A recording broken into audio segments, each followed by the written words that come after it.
मेरे भक्ति चैनल अर्पण म्यूजिक में आप सभी का स्वागत है। श्रीमद् भागवत गीता के तीसरे अध्याय का महात्म्य आज हम देखेंगे। श्री विष्णु जी माँ लक्ष्मी से कहते हैं कि मैं तुम्हें तीसरे अध्याय की कथा सुनाता हूँ। सुनो प्रिय। जन स्थान में एक जड़ नामक ब्राह्मण रहता था, जो कौशिक वंश में उत्पन्न हुआ था। उसने अपना जाति धर्म छोड़कर बनिए की वृत्ति में मन लगाया। उसे पराई स्त्रियों के साथ भोग करने का व्यसन पड़ गया। वो सदा जुआ खेलता, शराब पीता, शिकार खेलकर जीवों की हिंसा किया करता था। इसी प्रकार उसका समय बीतता था। धन नष्ट हो जाने पर व्यापार के लिए बहुत दूर उत्तर दिशा की ओर चला गया। वहां से धन कमाकर घर की ओर लौटा। बहुत दूर तक का रास्ता तो उसने तय कर लिया था।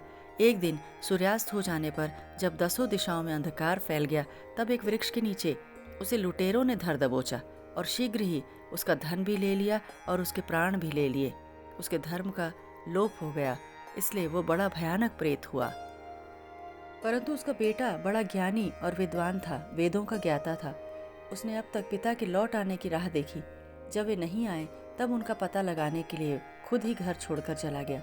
वो रोज उन्हें खोजता, मगर राहगीरों से पूछने पर भी उनका कुछ समाचार नहीं मिला। फिर एक दिन अपने पिता के सहायक से उसकी मुलाकात हुई। उनसे सारा हाल जानकर पिता की मृत्यु पर बहुत शोक करने लगा। वह बड़ा बुद्धिमान था। बहुत कुछ सोच विचार कर पिता के पारलौकिक कर्म करने की उसने इच्छा की और आवश्यक सामग्री लेकर काशी जाने का विचार किया। मार्ग में 7-8 मुकाम डालकर 9वें दिन उसी वृक्ष के नीचे पहुंचा जहां उसके पिता मारे गए थे। उस स्थान पर उसने शाम की संध्या उपासना की और गीता के तीसरे अध्याय का पाठ किया। इसी समय आकाश में बड़ी भयानक आवाज हुई। उसने अपने पिता को भयंकर आकार में देखा। फिर तुरंत ही अपने सामने आकाश में उसे एक सुंदर विमान दिखाई दिया, जो महान तेज से भरा हुआ था। उसमें बहुत सारी सुंदर घंटिकाएं लगी थी। उसके तेज से समस्त दिशाएं प्रकाशमान हो रही थी। यह दृश्य देखकर उसके चित्र की व्यग्रता दूर हो गई। उसने विमान पर अपने पिता को दिव्य रूप धारण किए हुए देखा। उनके शरीर पर पीताम्बर शोभा पा रहा था और मुनिजन उनकी स्तुति कर रहे थे। उन्हें देखते ही पुत्र ने प्रणाम किया। तब पिता ने भी उसे आशीर्वाद दिया। उसके बाद उसने पिता से सारा वृतांत पूछा। उसके उत्तर में पिता ने सब बातें बताकर इस प्रकार कहना आरंभ किया कि बेटा, दैववश मेरे निकट गीता के तृतीय अध्याय का पाठ करके तुमने इस शरीर के द्वारा किए हुए बुरे कर्म बंधन से मुझे छुड़ा दिया। अतः अब तुम घर लौट जाओ, क्योंकि जिसके लिए तुम काशी जा रहे थे वह प्रयोजन इस समय तृतीय अध्याय के पाठ से ही सिद्ध हो गया है। पिता के इस प्रकार कहने पर पुत्र ने पूछा, हे पिताजी, आप मेरी भलाई का कुछ उपदेश दीजिए और कोई कार्य जो मेरे लिए हो बतलाइए। तब पिता ने उससे कहा, बेटा, तुम्हें यही कार्य फिर करना है। मैंने जो कर्म किया वही मेरे भाई ने भी किया। वह भी दुष्कर्म करता था, इसलिए वो घोर नरक में पड़े हैं। उनका भी तुम्हें उद्धार करना चाहिए और मेरे कुल के और भी जितने लोग बुरे कर्मों की वजह से नरक में पड़े हैं, उन सब का भी तुम्हारे द्वारा उद्धार होना चाहिए। यही मेरा मनोरथ है। बेटा, जिस साधन के द्वारा तुमने मुझे संकट से छुड़ाया, उसी का अनुष्ठान औरों के लिए भी करना उचित है। उसका अनुष्ठान करके उससे होने वाला पुण्य उन नारकी जीवों को संकल्प करके दे दो। इससे वे समस्त पूर्वज मेरी ही तरह यातना से मुक्त हो जाएंगे और थोड़े ही समय में श्री विष्णु जी के परम पद को प्राप्त हो जाएंगे।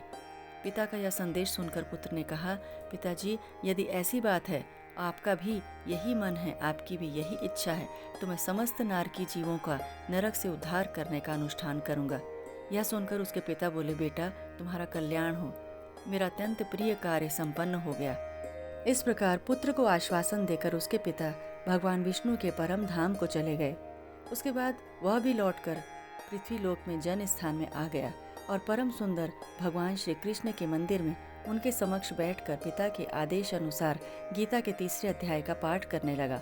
उसने नारकी जीवों का उद्धार करने की इच्छा से गीता पाठ जनित सारा पुण्य संकल्प करके दे दिया।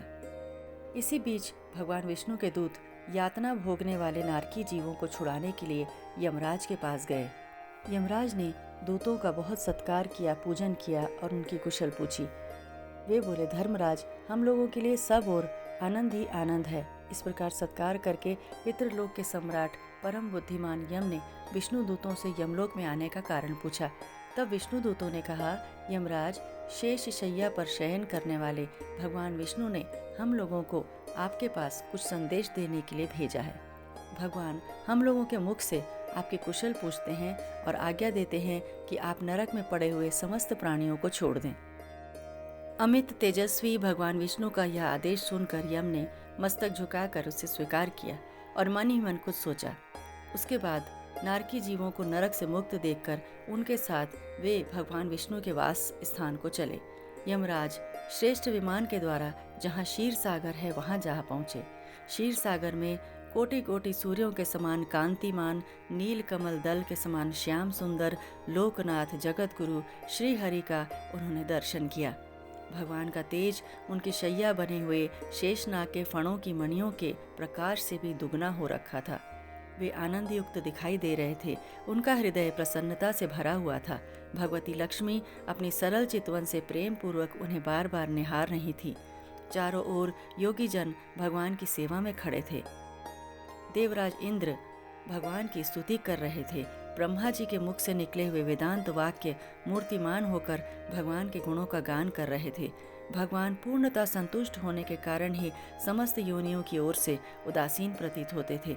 जीवों में से जिन्होंने योग साधन के द्वारा अधिक पुण्य संचय किया था, उन सबको एक ही साथ वे कृपा दृष्टि से निहार रहे थे। भगवान अपने स्वरूप भूत अखिल चराचर जगत को आनंद पूर्ण दृष्टि से आमोदित कर रहे थे।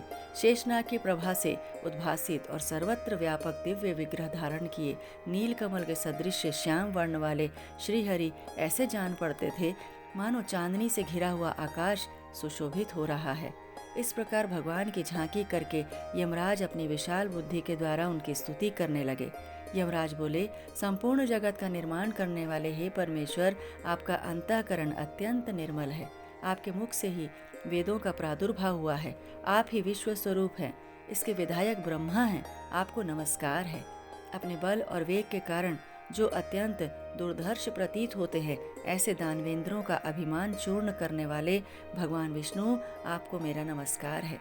पालन के समय सत्वमय शरीर धारण करने वाले विश्व के आधारभूत सर्वव्यापी श्री हरि को नमस्कार है। समस्त देहधारियों की पातक राशि को दूर करने वाले परमात्मा को प्रणाम है। जिनके ललाटवर्ती नेत्र के तनिक सा खुलने पर भी आग की लपटें निकलने लगती हैं, उन रुद्र रूपधारी आप परमेश्वर को नमस्कार है। आप संपूर्ण विश्व के गुरु, आत्मा और महेश्वर हैं। अतः समस्त वैष्णव जनों को संकट से मुक्त करके उन पर अनुग्रह करते हैं, कृपा करते हैं। आप माया से विस्तार को प्राप्त हुए अखिल विश्व में व्याप्त होकर भी कभी माया या उससे उत्पन्न होने वाले गुणों से मोहित नहीं होते। माया और माया जनित गुणों के बीच में स्थित होने पर भी आप पर उनमें से किसी का प्रभाव नहीं पड़ता। आपकी महिमा का अंत नहीं है, क्योंकि आप असीम हैं। इस प्रकार स्तुति करके यमराज ने हाथ जोड़कर कहा, जगत गुरु, आपके आदेश से इन जीवों को जो गुण रहित हैं फिर भी मैंने छोड़ दिया है। अब मेरे योग्य और कोई कार्य हो तो बताइए। उनके इस प्रकार कहने पर भगवान मधुसूदन ने कहा कि हे धर्मराज, तुम सबके प्रति समान भाव रखते हुए लोगों का पाप से उद्धार कर रहे हो। तुम पर इन देहधारियों का भार देकर मैं निश्चिंत हूँ। अतः तुम अपना काम करो और अपने लोक को लौट जाओ। ऐसा कहकर भगवान अंतर्ध्यान हो गए। यमराज भी अपनी पुरी को चले गए। तब वह ब्राह्मण अपनी जाति के और समस्त नारकी जीवों का नरक से उद्धार करके स्वयं भी श्रेष्ठ विमान द्वारा श्री विष्णु धाम को चला गया। जो भी तृतीय अध्याय का पाठ करता है, अध्ययन करता है, वह भी इसी तरह मोक्ष को प्राप्त होता है। ओम श्री नारायणाय नमः।